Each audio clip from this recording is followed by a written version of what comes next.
Be sure to read and follow the safety guidelines to protect your computer from potential damage and ensure your personal safety. For more information about safety guidelines, see the owner's manual at dell.com/support.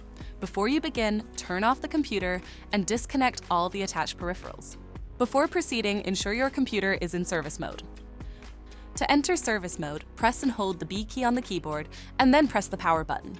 Now, the computer will boot up and the owner tag information is displayed on the screen. Press any key to proceed. The computer will emit 3 short beeps and shut down, indicating it has entered the service mode. Loosen the captive screws holding the base cover in place. Using a plastic scribe, pry the base cover from the palm rest assembly, starting at the top edge and working your way around to release it from all sides. Now, lift the base cover from the palm rest assembly.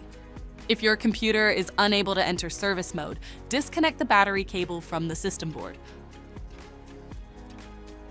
Identify the fan and disconnect the cables. Remove the 2 screws and lift the fan out of the system.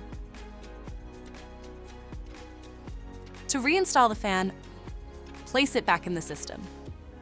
Tighten the 2 screws and reconnect the cables.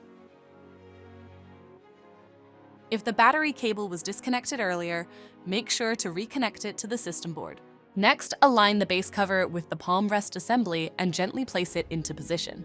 Tighten all required screws to secure the base cover in place. To exit service mode, connect the AC adapter and press the power button. Please note, the system will only power on and exit service mode if the adapter is connected. For more information about your Dell system, visit dell.com/support.